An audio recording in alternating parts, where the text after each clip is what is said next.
बड़े उदार। उन्हीं राजा रघु के कारण तो सूर्यवंश का नाम रघुवंश हुआ है। और राजा रघु के बाद हुए थे अज नामक राजा।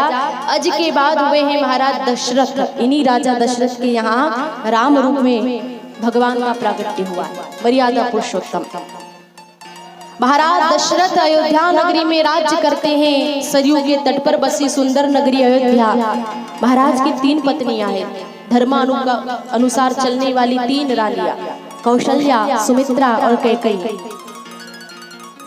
खूब आनंद है जीवन में। बस एक ही बात का दुख था कि उनके यहाँ पुत्र नहीं था। पुत्र के लिए दुखी थे। गुरु वशिष्ठ के पास जाके एक दिन निवेदन किया। महाराज वशिष्ठ ने राजा दशरथ से कहा कि तुम पुत्र कामेष्टि यज्ञ करो, यज्ञ से तुम्हें 4 संतान प्राप्त होगी। महाराज ने बड़े विधि विधान से यज्ञ का आयोजन किया। भाव से यज्ञ किया गया तो साक्षात यज्ञ नारायण भगवान वहां प्रकट हुए हैं। और यज्ञ भगवान ने क्षीर का प्रसाद देकर के कहा कि यह प्रसाद महाराज की 3 रानियों में बंटवा दिया जाए। गुरु ने प्रसाद दिया दशरथ जी को। दशरथ जी ने अपनी 3 रानियों में वो प्रसाद बांट दिया। और 3 रानियों ने जब प्रसाद खाया, तीनों ही गर्भवती हो गई। बड़े मंगल शगुन हो रहे हैं माताओं को। महाराज दशरथ को भी शुभ स्वप्न आ रहे हैं, क्योंकि भगवान का प्रागट्य जो होने वाला था। बड़े आनंद में है।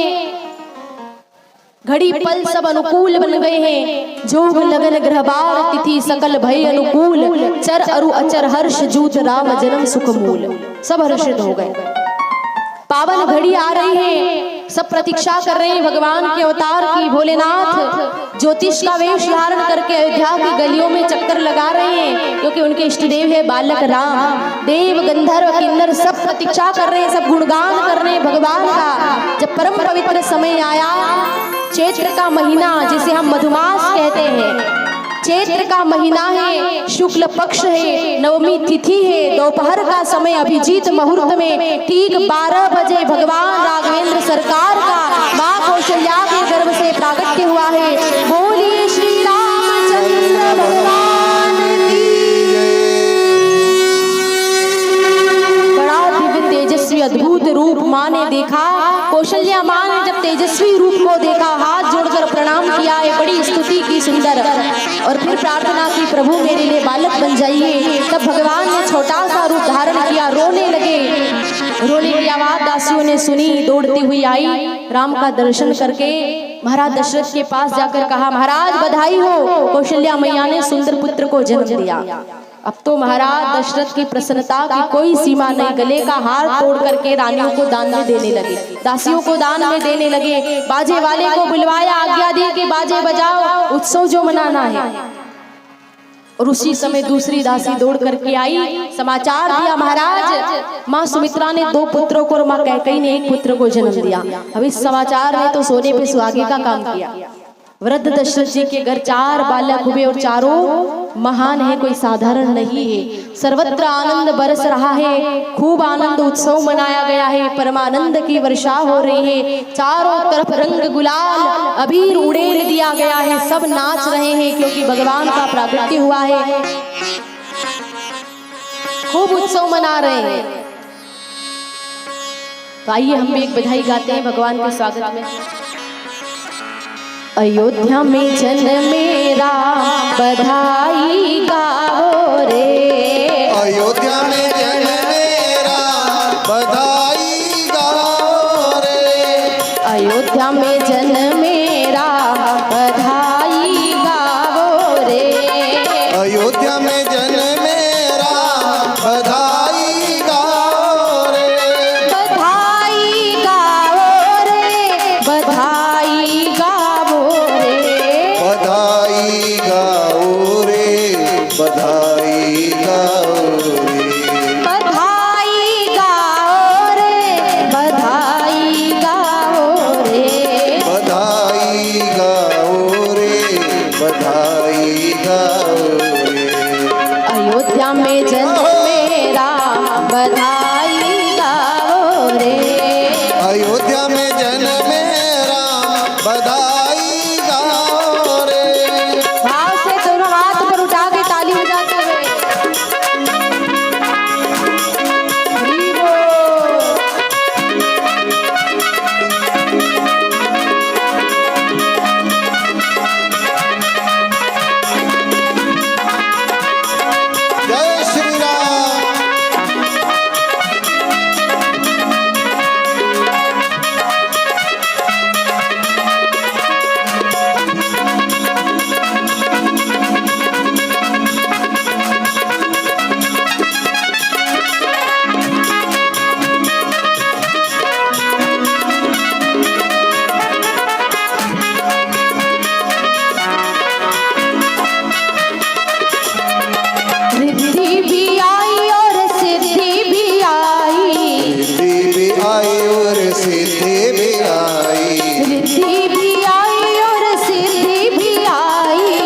सीते भी आई और सीते भी आई। गजानन की बोलो जय जयकार, बधाई गाओ रे।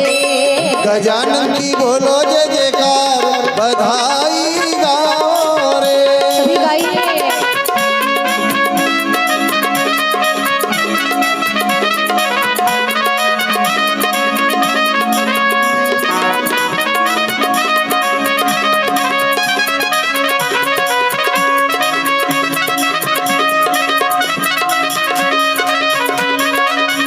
हर हर महादेव।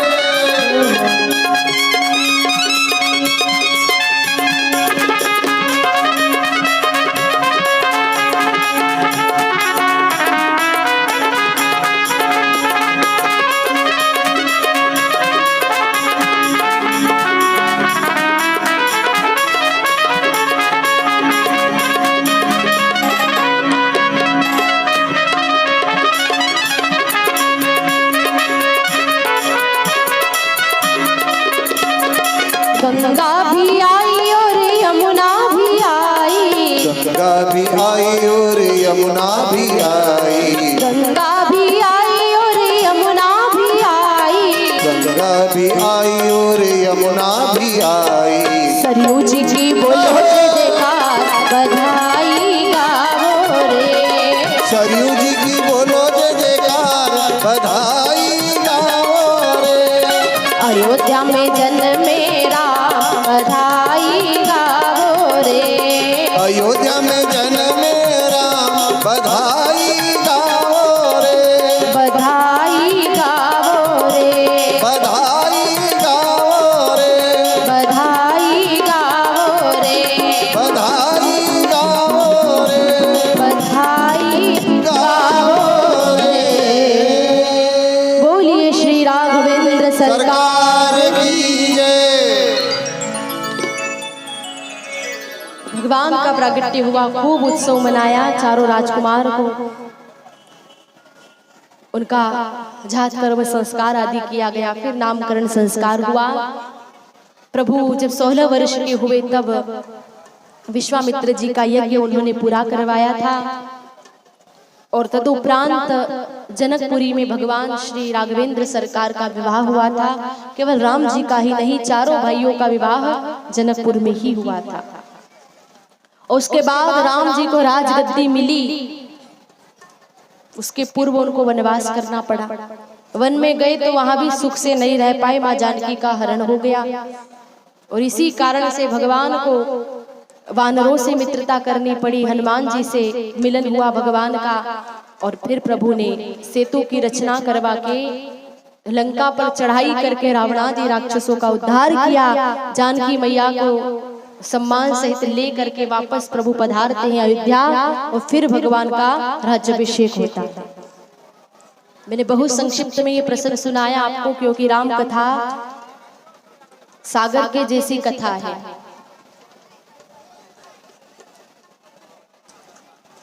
इतनी जल्दी ये पूरी हो नहीं सकती है। वैसे एक श्लोक में भी रामायण हम पूरी कर देते हैं। एक श्लोकी रामायण सब गाते हैं ना। आदो राम तपोवनादि गमनम हत्वा मृगकांचनम वैदेही हरणम जटायु मरणम सुग्रीव संभाषणम बाली निग्रणम समुद्र तरणम लंकापुरी दाहनम पश्चात रावण कुंभकर्ण हननम एतद्भी श्री रामायणम। राम कथा सुनाने के लिए 9 दिन चाहिए। हमें मुख्यतः भागवत कथा करनी है। राम कथा सुनाने अगर बैठ गए तो कन्हैया का अवतार कब होगा? और देखिए भागवत में मुख्यतः कृष्ण कथा ही कहनी होती है, पर ये अवतार की कथा आती है भागवत में संक्षिप्त में। और इसीलिए आपको संक्षिप्त में प्रसंग सुनाया गया। क्यों सुनाया गया ये कथा? ये अवतार की कथा क्यों आई है? मैंने पहले भी कहा था कि इन अवतारों की कथा सुनने से हमारा मन शुद्ध होता है। हमें अधिकार मिलता है कन्हैया की लीला में जाने का, तभी हम प्रवेश कर पाते हैं। तो अब आती है हरिवंश की कथा, कृष्ण अवतार की कथा। मथुरा नगरी में आहुक नामक एक राजा रहते हैं। उनके 2 पुत्र थे, देवक और उग्रसेन। महाराज देवक ने अपनी 7 कन्याओं का विवाह सूरसेन के पुत्र वसुदेव से किया था। और वसुदेव जी की सातवीं पत्नी माता रोहिणी के गर्भ से बलराम जी का प्रागट्य हुआ था और देवकी के गर्भ से 8वें बालक के रूप में कृष्ण जी पधारे थे। महाराज उग्रसेन, देवक के जो भाई हैं उग्रसेन, उनका जो पुत्र था कंस बड़ा दुराचारी, बड़ा पापी था। उसने प्रजा को खूब दुख दिया, कष्ट दिया, खूब पाप जब धरती पर बढ़ने लगा, माँ पृथ्वी से सहन नहीं हुआ, गाय का रूप लेकर के देवताओं के पास गई। देवता उन्हें लेके ब्रह्मदेव के पास गए और सबने मिलकर के प्रार्थना की कि हे नारायण, धरती पर पाप बढ़ता जा रहा है, कृपा कर अब अवतार ले लीजिए। प्रभु ने कहा कि कुछ समय बाद में मथुरा में वसुदेव देवकी के यहाँ जन्म धारण करूंगा, आप चिंता मत करो, धैर्य रखो। धरती को आश्वासन दिया गया। इधर मथुरा में विवाह के लिए वसुदेव जी का आगमन हुआ। देवक की पुत्री देवकी के साथ में वसुदेव जी का विवाह हुआ। कंस अपनी चचेरी बहन देवकी से बहुत प्रेम करता था, तो बहन को खुश करने के लिए उसने स्वयं ने वर वधू का रथ चलाया। रथ चलाकर जब जा रहा था तब आकाश से आकाशवाणी हुई कि हे पापी कंस, तू जिस देवकी को रथ में बिठा के ले जा रहा है, उसी देवकी की 8वीं संतान तेरी हत्या करेगी।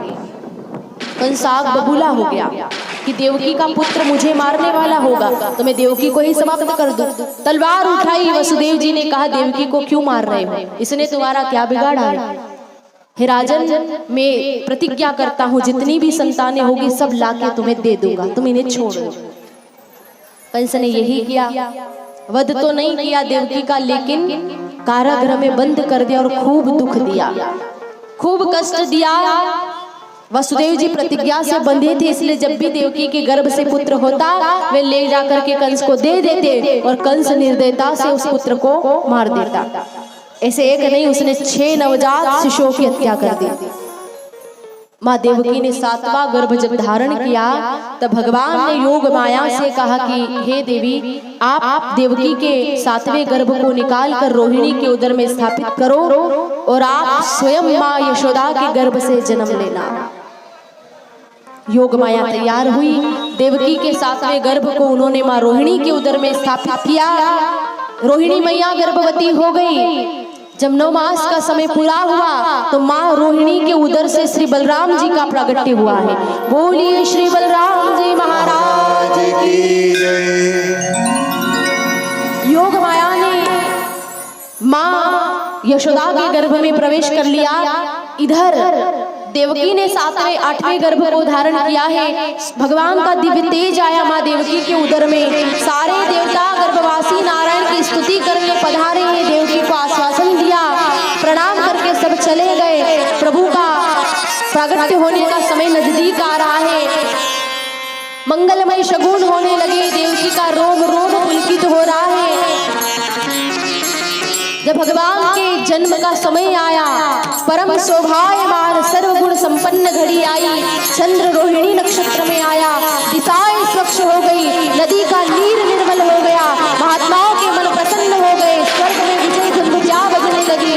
मुनि आनंद से फूलों की वर्षा करने लगे, जय जयकार करने लगे। मोर बोलने लगे, नाचने लगे, कोयल बोलती है। वन में फूलों के कई प्रकार के विभिन्न पुष्प खिलने लगे, जिन पर भंवरों के झुंड जाके बैठ गए हैं। भगवान का आह्वान करके जय जयकार कर रहे हैं। शंख ध्वनियां होने लगी। मुनिगण आनंद से नाच रहे हैं। अप्सराएं नर्तन कर रही हैं। पावन घड़ी आई। भाद्रवा मास की कृष्ण पक्ष की अष्टमी तिथि, मध्य रात्रि का समय हुआ और कमल नयन चतुर्भुज भगवान नारायण माँ देवकी के उदर से प्रकट हुए हैं। बोलिए श्री कृष्ण चंद्र भगवान की जय हो, बाल कृष्ण लाल की जय हो। बड़ा अद्भुत रूप बना के भगवान प्रकट हुए हैं। तो आइए अब हम सभी भगवान का स्वागत करते हैं। तो आप सभी को साथ साथ में जय जयकार करनी है भगवान की। सभी बैठे रहे, कोई उठेगा नहीं। अभी रुकिए, अरे थोड़ी देर रुकिए, थोड़ा भजन गा रहे हैं, भजन के साथ में लगे, थोड़ा रुक जाइए। वसुदेव जी, आपको नाचते हुए आना है, धीरे धीरे नाचते हुए, क्योंकि आपके मस्तक पे भगवान विराजमान है। थोड़ा आप नाचेंगे और सभी लोग ताली बजाएंगे। दीदी भजन गा रही है, बोलो बाल कृष्ण भगवान की जो जय जयकार नहीं करेगा उसके घर में बाल कृष्ण भगवान नहीं आएंगे। जिसको बाल कृष्ण भगवान चाहिए वो जय जयकार भी करेंगे और ताली बजाएंगे, बोलो बाल कृष्ण भगवान की। ये बात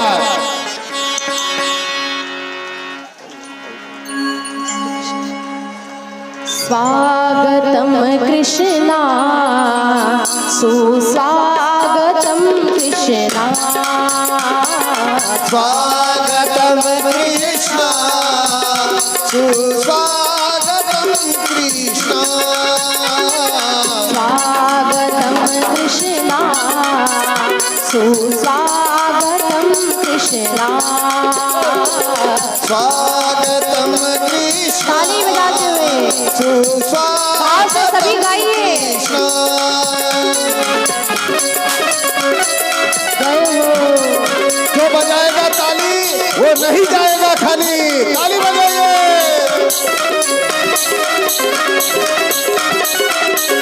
देख जाइए।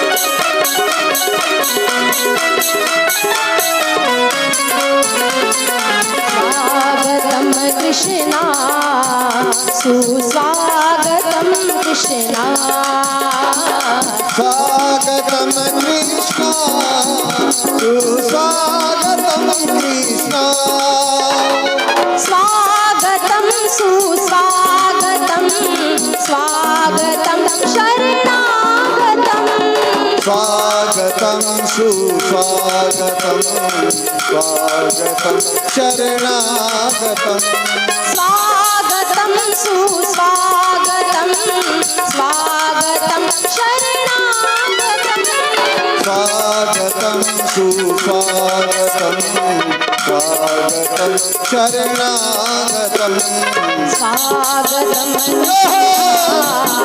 शरणागतम कृष्णा स्वागतम कृष्ण शरणागतम कृष्ण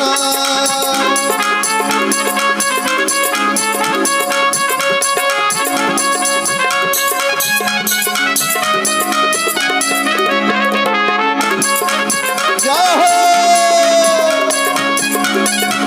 बांके बिहारी लाल की, कृष्ण कन्हैया लाल की।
सुस्वागतम कृष्णा स्वागतम कृष्णा सुस्वागतम कृष्णा सुस्वागतम कृष्णा सुस्वागतम कृष्णा सुस्वागतम कृष्णा